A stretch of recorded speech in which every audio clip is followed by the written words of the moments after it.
Friends ఎలా ఉన్నారు? నేనైతే చాలా బాగున్నాను. ఈరోజు మనం సురేంద్ర ఆలగడ్డ గురించి మాట్లాడుకున్న సురేంద్ర అండ్ సుబ్బు దాంట్లోకి వచ్చి కామెంట్ చేశారు కొంతమంది వీళ్ళ గురించి ఒకసారి మీరు వీడియో చేయాలి అని. సో నాకు ఒపీనియన్ అంటూ ఏం లేదు. వాళ్ళ చాలా మంచి హ్యాపీ ఫ్యామిలీ. ఇద్దరు సుబ్బు అయినా కానీ సురేంద్ర అయినా కానీ చాలా హ్యాపీ ఫ్యామిలీ.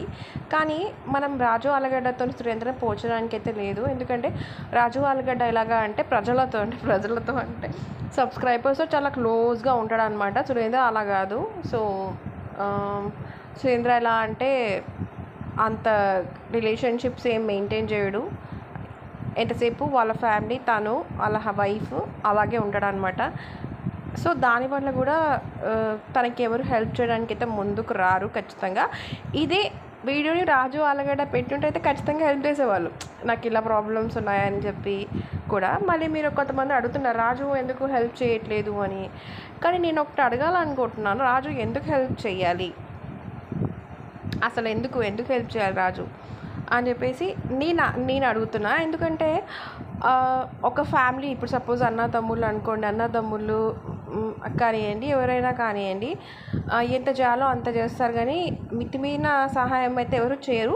తీసుకోవడం కూడా మంచిది కాదు అనేది నా ఒపీనియన్. సో సొంత వాళ్ళు హెల్ప్ చేయట్లేదు అంటే ఎందుకు చేయాలి? తనకు కూడా ఫ్యామిలీ ఉంది. తనుకి కూడా యూట్యూబే ఇన్కమ్. ఇంకా ప్రస్తుతానికి ఏం ఇన్కమ్ అయితే ఏం లేదు కదా. సో తన సహాయం చేయాలి అని చెప్పను, చేయకూడదు అని చెప్పను. బట్ సురేంద్ర గురించి చెప్పాల్సి వస్తే తన ఫ్యామిలీని అదంతా చూసుకుంటున్నాడు. ఎవరైతే తనకి హెల్ప్ చేశారు అని తెలిసింది 5 లక్షలు సంథింగ్ ఇల్లు కోసం అని అలా.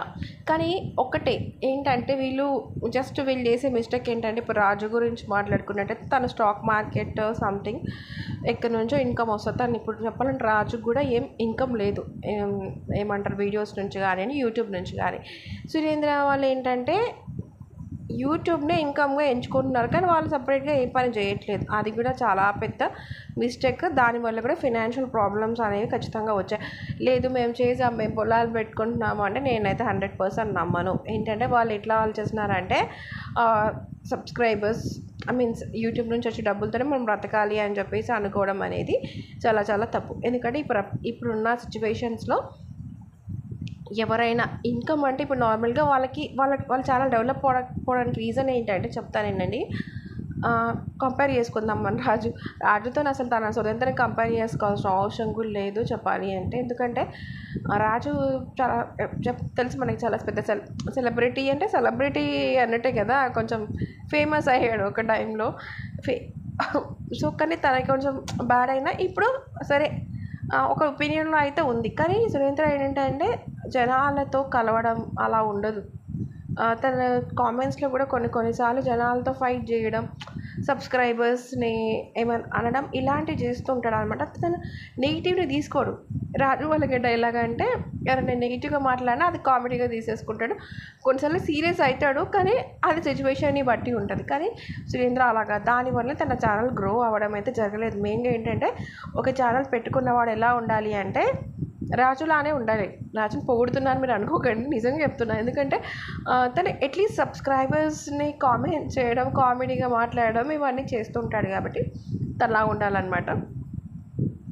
సో తిను అలా ఉండకుండా సబ్స్క్రైబర్స్ కొంచెం రూడ్గా అట్లా ఉండడం వల్ల తన ఛానల్ డెవలప్ అవ్వలేదు అనేది నా ఫీలింగ్. కాకపోతే బేసిక్గా వీళ్ళిద్దరూ చాలా మంచి వాళ్ళనే అనిపిస్తుంది నాకు. ఎందుకంటే వాళ్ళు ఎవరి జోలికి వెళ్ళరు. వాళ్ళ వీడియోస్ ఏదో వాళ్ళు చేసుకుంటారు. ఏదైనా నెగిటివ్ కామెంట్స్ చేసినా వాళ్ళని తిడతారు. అదొకటి ఒక డ్రాబ్యాక్. ఎందుకంటే ఒక ఛానల్ పెట్టుకున్నప్పుడు డైరెక్ట్గా సబ్స్క్రైబర్స్ తిట్టడం అనేది మంచిది కాదు. మళ్ళీ వాళ్ళ వీడియోస్ అంత ఇంట్రెస్టింగ్గా ఏం అనిపించవు. వాళ్ళు డైలీ రొటీన్ పెట్టినా కానీ అంత ఇంట్రెస్టింగ్గా ఏం అనిపించవు. ఎందుకంటే ఎక్కువ పిల్లలు కంటెంట్ చూపించడం అవన్నీ చేస్తుంటారు. దాన్ని కాకుండా వాళ్ళు వేరే ఏదైనా ఇంట్రెస్టింగ్గా చూపించినట్టయితే జనాలు కూడా పెరిగేవాళ్ళు. సో ఆ విధంగా అయితే వీళ్ళు యూట్యూబ్ని మాత్రమే ఇన్కమ్గా ఎంచుకోవడం వల్లనే వీళ్ళు సక్సెస్ అవ్వలేకపోయారు. ఈ అప్పుల కారణం కూడా అదే. కుటుంబ పోషణ ఇప్పుడు నార్మల్గా ఏంటంటే 2 పిల్లలు ఉంటేనే ఒక పిల్లని పెంచడమే కష్టం. అట్లాంటి వీళ్ళకి ఇంకా 3 పిల్లలు. దానివల్ల కూడా ఫినాన్షియల్ ప్రాబ్లమ్స్ అనేవి ఖచ్చితంగా వస్తాయి. కానీ దీనివల్ల వాళ్ళు ఏదో చేసుకుంటారు, వాళ్ళు ఏదో అయిపోతారని నేనైతే నమ్మను. ఎందుకంటే వాళ్ళు ఏమంటారు ఎలా చెప్పాలి, అంత గుండె అంత ధైర్యం వాళ్ళకి లేదు. ఫస్ట్ చెప్పాలంటే వాళ్ళు అలా చేయరు కూడా. ఎందుకంటే అంత అంత మంచి పిల్లలు పెట్టుకొని వాళ్ళు అలా చేయరు అనేది నేను అనుకుంటా. వాళ్ళు ఏదో క్షణికావేశంలో అనేసి ఉంటారు, కానీ అలాంటివి ఏమీ జరగవు. వాళ్ళకి అన్ని ప్రాబ్లమ్స్ ఉన్నాయని కూడా నాకు ఎక్కడ అనిపించట్లేదు.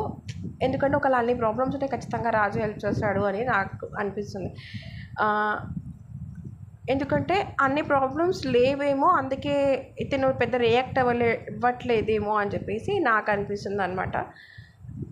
సో ఇదే అన్నమాట. వీళ్ళ గురించి చెప్పేదైతే ఇదే. ఇంకోటి ఏంటంటే ఈ సుబ్బు కానీ సురేంద్ర కానీ, సుబ్బు అయితే నాకు చాలా నచ్చుతుంది. ఎందుకంటే తన వాళ్ళ ఫ్యామిలీలో ఇప్పుడు నార్మల్గా చూసినట్టే స్వాతి గురించి మనకు తెలుసు. స్వాతి వాళ్ళిద్దరు అయితే కలిసి లేరు, అది వదిలేద్దాం. ఇంకోటి ఈ మా అమ్మ ఒక ఆమె పేరు నాగేంద్ర అనుకుంటా, అది తను చనిపోయిన ఆమె.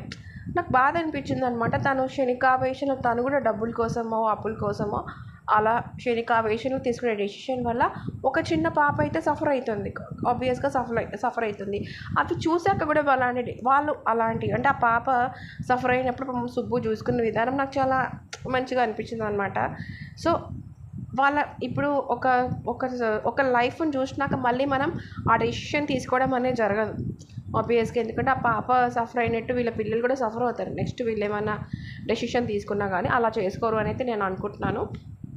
బట్ ఏదేమైనా యూట్యూబ్ని ఇన్కమ్గా ఎంచుకోవడంలో తప్పులేదు. కానీ అప్పుడు మనం ఏం చేయాలి, సబ్స్క్రైబర్స్కి అట్లీస్ట్ క్లోజ్గా ఉండడమో, వాళ్ళతో మాట్లాడడమో, లేకపోతే వాళ్ళని ఎక్కువగా మీట్ అవ్వడం అలాంటివి చేస్తూ ఉండాలి. అలా చేయకుండా మనం నెగిటివ్ కామెంట్స్ పెట్టారనేసి మనం నెగిటివ్గా మాట్లాడడం వల్ల అయితే మన ఛానల్ అనేది డౌన్ అయిపోయి మనకి ఈ సిచ్యువేషన్ వస్తుంది. ఇంకోటి ఏంటంటే యూట్యూబ్ని కంప్లీట్ ఇన్కమ్గా ఎంచుకోవడం కూడా చాలా చాలా మిస్టేక్. అది కూడా సురేంద్ర లాంటి ఫ్యామిలీకి. ఎందుకంటే 3 పిల్లలు అంటే చిన్న మ్యాటర్ అయితే కాదు. మనకి చెప్తున్నా కదా, ఫస్ట్ ఒక పిల్లని పెంచడమే కష్టం ఉన్న దాంట్లో మనం బ్రతుకుతున్నాము. అలాంటిది 3 పిల్లలతోనే అతను అలా లీడ్ చేసినప్పుడు తను కొంచెం డబ్బుల గురించి కానీ సైడ్గా ఏమైనా ఇన్కమ్ వస్తుందా అలాంటివి చూసుకొని ఉంటే ఇలాంటి ప్రాబ్లమ్స్ అయితే కావు అని అయితే నేను అనుకుంటున్నాను.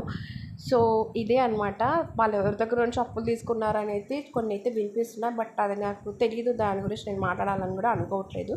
బట్ వాళ్ళు చేసిన మిస్టేక్ వచ్చేసి ఇది, యూట్యూబ్నే ఇన్కమ్ కాకుండా వాళ్ళు స్వతహాగా కూడా కష్టపడితే ఎంతో కొంత బాగుంటుంది అనేది నా ఫీలింగ్. కొంతమంది యూట్యూబ్ని ఇన్కమ్గా ఎంచుకొని బతుకుతున్నారు, కానీ వాళ్ళకు ఒక కంటెంట్ ఉంది, కానీ వీళ్ళకి కంటెంట్ లేదు. కాబట్టి వీళ్ళు కూడా ఒక కంటెంట్ ఎంచుకొని ఉంటేనే ఇలా వీటి నుంచి బయట రాగలుగుతారు. లేదంటే ఇంకా ఇలాంటి ప్రాబ్లమ్స్ ఫేస్ చేయాల్సిందే. లైఫ్ అన్నప్పుడు అప్స్ అండ్ డౌన్స్ వస్తూ ఉంటాయి. సో దాన్ని ఫేస్ చేయాలి, కానీ దానికోసం పిల్లల ముందు అలా మాట్లాడడం అయితే కరెక్ట్ కాదు అని అయితే నాకు అనిపించింది. సో మీకేమనిపించిందో కామెంట్స్లో చెప్పండి, అండ్ మీ ఒపీనియన్ కూడా చెప్పండి. Thank you so much for watching. And ఈ వీడియో మీకు నచ్చినట్లయితే లైక్ చేయడం అయితే మర్చిపోద్దు. Bye friends, take care, have a nice day.